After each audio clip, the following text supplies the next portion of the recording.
CHO community health ऑफिसरची vacancy आलेली आहे. 1974 post आहे टोटल. कागदपत्र काय काय लागतील त्याच्यासाठी, अर्ज कोण करू शकतं आणि कधीपर्यंत अर्ज करू शकतो त्याच्या रिलेटेड डिटेलमध्ये बघू. सगळ्यात पहिले बघा, हे पेपरचं एक कटआउट आलं होतं. याच्यामध्ये समुदाय आरोग्य अधिकारी कंत्राटी जाहिरात 2025. CHO हे NHMची पोस्ट आहे, ठीक आहे. NHMच्या अंडर येतं, तर ऑब्वियसली हे कॉन्ट्रॅक्ट बेसवर राहील, परमनंट पोस्ट नाही आहे, पण खूप चांगली पोस्ट आहे. बघा आता याच्यामध्ये फॉर्म स्टार्ट होणार आहेत 18 नोव्हेंबरपासून ते 4 डिसेंबरपर्यंत. आणि ही जी ऑफिशियल वेबसाईट दिलेली आहे त्यांनी nhm.maharashtra.gov.in याच्यावर तुम्हाला ऑनलाईन ॲप्लिकेशन करायचं आहे, फॉर्म भरायचं आहे, ठीक आहे. त्याचं एक डिटेल नोटिफिकेशन पण आलेलं आहे, हे वाला बघा. याच्यामध्ये समुदाय आरोग्य अधिकारी कंत्राटी रिक्त पदाची भरती, ठीक आहे, याच्या रिलेटेड सांगितलेले. आता याच्यामध्ये जे काही असेल तुम्हाला हे फॉर्म भरणं वगैरे हे NHMची ऑफिशियल वेबसाईट आहे याच्यावरच करायचं आहे. याच्यासाठी मी डिटेल व्हिडिओ बनवेन. फॉर्म 18 तारखेपासून चालू होणार आहेत, 18 नोव्हेंबरपासून. त्यावेळेस मी सेपरेट एक व्हिडिओ बनवून डिटेलमध्ये फॉर्म कसा भरायचा त्यावेळेस, ठीक आहे. तर ऑनलाईन अर्ज सादर करण्याचं वेळापत्रक, ठीक आहे, मी चालू झाल्यानंतर फॉर्म त्याच्यावर एक व्हिडिओ बनवून सेपरेट. त्याच्यानंतर परीक्षेचा हॉल तिकीट हे तुम्हाला एक्झामच्या एक 7 दिवस आधी तुम्हाला येऊन जाईल ह्याच वेबसाईटवर, ठीक आहे. आता याच्यामध्ये परीक्षा शुल्क किती आहे, तर अनरिझर्वड कॅटेगरी आहे त्यांच्यासाठी 1000 रुपये, रिझर्व कॅटेगरीसाठी 900 रुपये, अनाथ उमेदवारांसाठी 900 रुपये. त्याच्यानंतर जे माजी सैनिक दिव्यांग असतील त्यांच्यासाठी हे राहणार नाही, ॲप्लिकेशन फीज राहणार नाही. त्याच्यानंतर नेक्स्ट अर्ज भरण्याबाबत सूचना. आता याच्यामध्ये, ठीक आहे, आता कॉमन पॉईंट आहेत, जे इम्पॉर्टंट पॉईंट आहेत मी तेवढेच फक्त एक्सप्लेन करतो याच्यामध्ये. आता हे कॉमन आहे की तुम्ही काही कॉपी केली, बनावट प्रयत्न, खोटे डॉक्युमेंट सादर केले तर तुमच्यावर कारवाई केली जाईल. त्याच्यानंतर वयाच्या पुराव्यासाठी कागदपत्र तुम्हाला दाखल करावं लागतील, ठीक आहे, हे कॉमन पॉईंट आहेत. त्याच्यानंतर नेक्स्ट तुमचं फॉर्म भरताना आधी तुम्हाला प्रोफाईल क्रिएट करावं लागेल. त्याच्यानंतर फॉर्म भरणार, पेमेंट करणार, तुमचे डॉक्युमेंट्स अपलोड करायचे, ठीक आहे. मी त्याच्यासाठी सेपरेट डिटेल व्हिडिओ बनवेन त्याच्यानंतर, ओके. आता ह्याच्यात जे इम्पॉर्टंट पॉईंट आहेत ते, फिमेल कॅन्डिडेटसाठी जर नावात वगैरे बदल केला असेल तर त्यांनी त्याचा पुरावा द्यावा लागेल. त्याच्यानंतर तुमचे कागदपत्र वगैरे कोणत्या पडताळणीच्या वेळेस कुठे खोटे आढळून आले, त्याच्यामध्ये काही तफावत दिसून आली तर तुम्हाला ते रद्द केलं जाईल याच्यामधून. त्याच्यानंतर नेक्स्ट तुमचा ईमेल ID, मोबाईल नंबर हे अपडेटेड ठेवायचं. त्याच्यानंतर तुम्हाला जे काही अपडेट येईल त्याच्यामुळं जे काही इन्फॉर्मेशन असेल ऑफिशियल वेबसाईटवर पण येईल, किंवा त्यांनी जर काही कॉन्टॅक्ट केलं तुम्हाला ईमेल वगैरे केला तर ते अपडेटेड राहायला पाहिजे तुमचा मोबाईल किंवा ईमेल ID, ठीक आहे. त्याच्यानंतर नेक्स्ट हॉल तिकीट, परीक्षा रिलेटेड काय सांगितलं की हॉल तिकीट हे 7 दिवस आधी येऊन जातील तुम्हाला परीक्षेच्या. त्याच्यानंतर परीक्षेच्या वेळी उमेदवाराने प्रवेशपत्राची प्रिंट, ओळखीचा पुरावा म्हणजे हॉल तिकीट आणि ID प्रूफ तुमचं सोबत ठेवणं गरजेचं आहे. त्याच्याशिवाय तुम्हाला परीक्षेला बसू दिलं जाणार नाही. परीक्षा केंद्र 3 एक्झाम सेंटर तुम्हाला विचारतील, ठीक आहे. फर्स्ट, सेकंड, थर्ड तुम्हाला प्रेफरन्स द्यायचा आहे. तिन्हीपैकी एक सेंटर तुम्हाला मिळेल, पण त्यांनी स्पेसिफिक सांगितलं की ऑनलाईन पद्धतीने एक्झाम होणार आहे. तर असं नाही की तुम्ही सेंटर दिले म्हणजे त्याच्यापैकीच मिळेल, एखाद्या वेळेस त्याच्यापेक्षा ऑर्डर पण मिळू शकतो तुम्हाला, सेंटर वगैरे फुल झाले असतील तर. त्याच्यामुळे तुम्ही असं नाही म्हणू शकत तुम्ही जे 3 सेंटर दिले त्याच्यापैकीच सेंटर मिळेल असं नाही, पण मोस्टली मिळून जातं, ठीक आहे. तुम्हाला 3 सेंटर विचारतील ते द्यायचं. त्याच्यानंतर ऑनलाईन पद्धतीने एक्झाम होईल. त्याच्यानंतर स्वखर्चाने वगैरे उपचार, ठीक आहे, हे कॉमन पॉईंट आहेत. त्याच्यानंतर जे इम्पॉर्टंट पॉईंट आहे तेव्हाला फक्त बघा की ओळख पटवणे, हां, ठीक आहे. ID प्रूफसाठी तुमचं कोणतं आहे, आधार कार्ड वगैरे, ठीक आहे, ते लागेल, किंवा पासपोर्ट, ड्रायव्हिंग लायसन किंवा वोटर ID, ओके. त्याच्यानंतर नेक्स्ट फक्त रेशन कार्ड वगैरे नाही चालणार. रेशन कार्ड किंवा जे लर्निंग लायसन असतं ते काही ID प्रूफ म्हणून कन्सिडर केले जात नाही, मग ते नाही चालणार, ते सोडून बाकीचे डॉक्युमेंट्स चालतील, ओके. त्याच्यानंतर नेक्स्ट जर कोणता अनुचित प्रकार केला किंवा एक कॉपी वगैरे केली तर तुम्हाला ते तुमच्यावर ॲक्शन केली जाईल तेव्हा, ठीक आहे. आता बघा टोटल पोस्ट किती आहेत, पदसंख्या बघा, टोटल 1974 पोस्ट आहेत टोटल पोस्ट, ठीक आहे. आता याच्यामध्ये कॅटेगरी वाईज आणि रिझर्वेशन वाईज, वर्टिकल हॉरिझॉन्टल दोन्ही रिझर्वेशन दिलेलं आहे. आता SCला किती आहेत, टोटल 143 पोस्ट आहेत. आता 143 पैकी सर्वसाधारण जनरलला 48, महिलाला 43, त्याच्यानंतर माजी सैनिक 21, खेळाडू 5, प्रकल्प 7, भूकंपग्रस्त 3 आणि पदवीधर अंशकालीन 10, अशा टोटल 143 जागा आहेत. सेम STसाठी असं, VJ, NTBसाठी, NTCसाठी, NTDसाठी एकही जागा नाही आहे. NTDचे जे कॅन्डिडेट असतील त्यांना क्लिअरली ओपनमध्ये फॉर्म भरावा लागेल, कारण ऑप्शन नाही आहे आता, एकही जागा नाही आहे, ठीक आहे, त्याच्यामुळे एन टी डी कॅन्डिडेट नाही भरू शकत कॅटेगरी फॉर्म, म्हणजे कॅटेगरीला जागाच नाही. ठीक आहे, त्याच्यानंतर हे S B C, O B C, S C B C, E W S, open. ठीक आहे, ओपनमध्ये कोणी भरू शकता. ओपनला टोटल 900 जागा आहेत. आता त्याचं डिवायडेशन इथे दिलेलं आहे किती, असं हे सर्व टोटल मिळून 1974 जागा आहेत. त्यानंतर नेक्स्ट, ठीक आहे, आता तुम्ही ज्या कॅटेगरीतून अप्लाय करताय त्याचं तुम्हाला सर्टिफिकेट द्यावं लागेल. ठीक आहे, आता दिव्यांग असेल तर दिव्यांगचं, कॅटेगरी असेल तर, आणि तुमच्या कॅटेगरीला नॉन क्रिमिनल असेल तर नॉन क्रिमिनल पण लागेल. ठीक आहे, एस सी एस टी कॅन्डिडेटला नाही लागणार, किंवा इवन वुमन्स रिझर्वेशनला पण ज्यांना फिमेलला भरायचं आहे तर त्यांना पण नाही लागणार. ज्या कॅटेगरीला आहे, जसं N T O B C यांना एन सी एल आहे तर त्यांचं व्हॅलिड चालू वर्षाचं एन सी एल लागेल त्यांना. ठीक आहे, त्याच्यानंतर कोण कोण फॉर्म भरू शकतं बघा. आता पदनिहाय आवश्यक शैक्षणिक अर्हता क्रायटेरिया काय, एक तर आयुर्वेदिक बी एम एस. ठीक आहे, B M S candidate form भरू शकतात त्याला.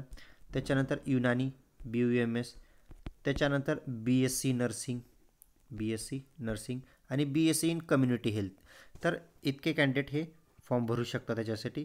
आता इथं बघा, आता नर्सिंग रिलेटेड जर स्पेसिफिक म्हणलं तर बी एस सी नर्सिंग सांगितलं आहे यांनी, पण इथे पी बीचा काही उल्लेख नाही आहे कुठं. ठीक आहे, पी बी बी एस सीचा कुठे उल्लेख नाही आहे. तर जे कॅन्डिडेट पी बी बी एस सी आहेत ना, लास्ट टाईम पण सेम इश्यू झालेला. लास्ट टाईम पण पी बी बी एस सी कॅन्डिडेटला पहिलं त्यांनी रिजेक्ट केलं की इथं पी बी बी एस सीचा उल्लेख नाही म्हणून.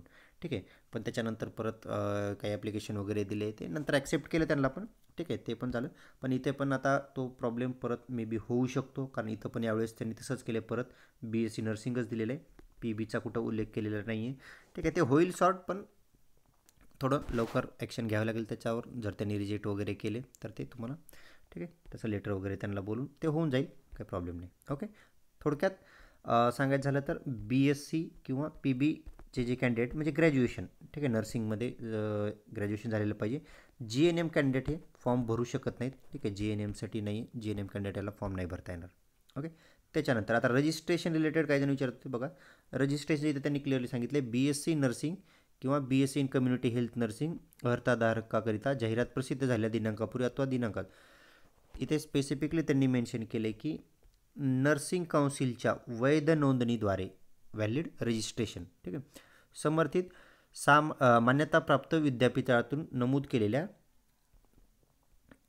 केलेल्या पदवीचे डिग्रीचे प्रमाणपत्र असणे आवश्यक असणारे उमेदवार पात्र ठरतील. इथं त्यांनी सांगितलं की रजिस्ट्रेशन पाहिजे. ठीक आहे, क्लिअरली सांगितलं की रजिस्ट्रेशन पाहिजे. त्याच्यामुळे जे काही कॅन्डिडेट विचारत होते की सर रजिस्ट्रेशन नसेल तर चालेल का, नाही चालणार, रजिस्ट्रेशन पाहिजे. ओके, चला त्याच्यानंतर नेक्स्ट, प्रवेश प्रक्रिया करेल बघा. आता याच्यामध्ये एक्झाम किती राहील टोटल, पासिंग मार्क राहील 45. ठीक आहे, 45 तुम्हाला मार्क पाहिजे. 100 मार्क्सचा पेपर असेल, त्याच्यापैकी 45 मार्क्स हे पासिंग मार्क राहतील. आता याच्यामध्ये टोटल बघा, इथे डिवायडेशन दिलं त्यांनी की 100 क्वेश्चन 100 मार्क आहेत. ठीक आहे, आता ह्याच्यामध्ये कोणत्याला किती मार्क आहेत तर नंबर ऑफ क्वेश्चन बघा, हे इतके टोटल 60 क्वेश्चन 60 मार्क आहेत.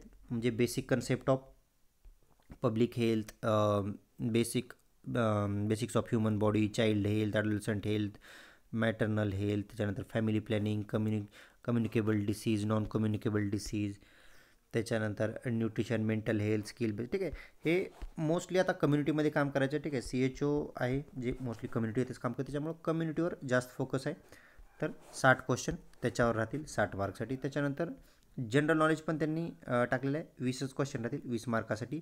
आणि स्पेसिफिकली आता एन एच एमची पोस्ट असल्यामुळे एन एच एमचे जे काही प्रोग्राम असतील तर त्याच्यावर 20 क्वेश्चन असतील 20 मार्क्ससाठी. असं टोटल 100 क्वेश्चन 100 मार्क्ससाठी असतील. ठीक आहे, 100 क्वेश्चन 100 मार्क्ससाठी, आणि वेळ असेल 2 तास, म्हणजे 120 मिनिट. तर वेळ भरपूर आहे, आरामात पूर्ण पेपर कंप्लीट करू शकता. याच्यामध्ये निगेटिव्ह मार्किंग नसते. ठीक आहे, कोणतीही निगेटिव्ह मार्किंग, हे बघा इथं पण मेन्शन केलेलं आहे त्यांनी, कोणतीही निगेटिव्ह मार्किंग सिस्टीम असणार नाही. तर याच्यामध्ये एका प्रश्नाला 1 मार्क असेल, कोणतेही निगेटिव्ह मार्क नाही. त्याच्यानंतर नेक्स्ट, 120 मिनिटे म्हणजे 2 तास वेळ असेल. नेक्स्ट बघा, हे नॉर्मलायझेशनसाठी दिले त्यांनी स्पेसिफिकली, एकापेक्षा जास्त शिफ्टमध्ये ऑनलाईन एक्झाम होणार आहे तर तुमचं नॉर्मलायझेशन होणार. ठीक आहे, तर या एक्झाममध्ये नॉर्मलायझेशन होणार, कारण एकापेक्षा जास्त शिफ्टमध्ये एक्झाम झाली ऑनलाईन तर डेफिनेटली नॉर्मलायझेशन होतं. ठीक आहे, त्याच्यानंतर नेक्स्ट, तुमचं सिलेक्शन झाल्यानंतर ना तुम्हाला कंडिशनल पोस्टिंग दिली जाईल, एक ट्रेनिंग दिलं जाईल 6 महिन्याचं रुग्णालयामध्ये. 6 महिन्याच्या प्रमाणपत्र परीक्षणासाठी प्रशिक्षण केंद्रे दिले जातील. तुम्हाला एक प्रशिक्षण केंद्र दिलं जाईल, तिथं तुम्हाला 6 महिन्याचं तुमचं 6 मंथचं सिलेक्शन झाल्यानंतर ट्रेनिंग असेल. त्या ट्रेनिंगनंतर तुम्हाला एक एक्झिट एक्झाम पास करावी लागेल. एक्झिट एक्झाम पास झाल्यानंतर मग तुमची पोस्टिंग मिळेल तुम्हाला. ठीक आहे. आता सद्यस्थितीमध्ये जे पण कुणी CHO असतील, समजा आता CHOमध्ये कुणाला ट्रान्सफर वगैरे हे करायचे किंवा एका ठिकाणून दुसरीकडे जायचे, ट्रान्सफर नाही होत किंवा प्रॉब्लेम आहे, तर त्यांना जर जायचं आहे दुसरीकडे, तर ते पण सध्या जे कार्यरत आहेत CHO ते पण फॉर्म भरू शकतात. ठीक आहे. किंवा यापूर्वी पण ज्यांनी काम केले त्या पदावर CHO ते पण फॉर्म भरू शकतात. फक्त एवढंच की तुम्हाला जर कुठल्या ह्याच्यामुळं काढून टाकलं असेल किंवा तुम्ही अकार्यक्षमतेमुळे किंवा अनियमिततेमुळं तुमच्या कारणामुळं जर तुमची सेवा समाप्त केली असेल, तुम्हाला काढून वगैरे टाकलं असेल, तर तुम्हाला फॉर्म भरता येणार नाही. त्याच्या व्यतिरिक्त जे आत्ता CHO वर्किंग आहेत, त्यांना कुठे मनावर दुसरीकडे पोस्टिंग पाहिजे तर ते पण परत एक्झाम देऊ शकतात. ठीक आहे. पण एवढंच आहे की एकदा जर त्यांचं समजा दुसरीकडे सिलेक्शन झालं तर त्यांना पहिल्याच्या ठिकाणी राजीनामा द्यावा लागेल. ठीक आहे. नवीन जागी रुजू होण्यापूर्वी सद्यस्थितीत कार्यरत पदाचा राजीनामा द्यावा लागेल. पण एक प्लस पॉईंट आहे की त्यांना जे 6 महिन्याचं जे ट्रेनिंग होतं ते 6 महिन्याचं ट्रेनिंग करावं लागणार नाही, त्यांना सूट मिळेल त्याच्यातून. पण एक्झिट एक्झाम मात्र त्यांना द्यावी लागेल, कारण त्या एक्झिट एक्झामच्या याच्यावर बेसवरच तुम्हाला तुमचं सेंटर किंवा पोस्टिंग मिळते. त्याच्यामुळं हे वर्किंग CHOसाठी आहे, जे ऑलरेडी वर्किंग वगैरे CHO आहे त्यांच्यासाठी. ठीक आहे. बाकी सर्वांसाठी कॉमन ज्यांचं पण सिलेक्शन होईल आता त्यांना 6 मंथचं ट्रेनिंग असेल. 6 महिन्याच्या ट्रेनिंगनंतर एक एक्झिट एक्झाम असेल.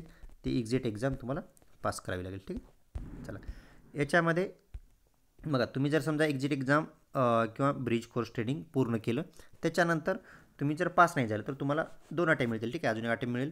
2 अटेम्प्टमध्ये जर तुम्ही पास नाही झाले, 6 मंथच्या ट्रेनिंगनंतर तुम्हाला 2 ट्राय मिळतील, अटेम्प्ट मिळतील. तुम्हाला ते एक्झिट एक्झाम पास होणं गरजेचं आहे. तसं तर इझी असते, फर्स्ट ह्याच्यात होऊन जाईल तुमचं. 6 मंथ ऑलरेडी तुम्हाला ट्रेनिंग दिलेलं असतं, त्याच बेसवर एक्झाम असते. जर नाही झालं पास तरी पण तुम्हाला काय होईल, 2 अटेम्प्ट मिळतील. समजा तुम्ही या 2 अटेम्प्टमध्ये पण पास नाही झाले तर तुम्हाला हा 6 महिन्याचा ब्रिज कोर्स ट्रेनिंग परत करावं लागेल तुम्हाला. ठीक आहे. 6 महिन्याचं ट्रेनिंग परत करावं लागेल आणि त्याच्यानंतर परत एक्झाम द्यावी लागेल. आणि तरीही तुम्ही नाही झाले तर मग तुम्हाला ते पुढे सर्व्हिस कंटिन्यू नाही करणार तुमची. ओके. चला, त्याच्यानंतर नेक्स्ट तुम्हाला सिलेक्शन झाल्यानंतर 3 वर्ष शासन सेवा देणं कंपल्सरी आहे, बंधनकारक आहे. त्यासाठी तुम्हाला 1,03,000चा एक बॉन्ड पण सादर करावा लागेल, गव्हर्नमेंटला द्यावं लागेल. ठीक आहे. त्याच्यानंतर तुमचं आता हे कॉन्ट्रॅक्ट पद असल्यामुळे किती दिवसाचं, 11 महिने 29 दिवस. ठीक आहे. 1 दिवसाचा ते गॅप ठेवतात.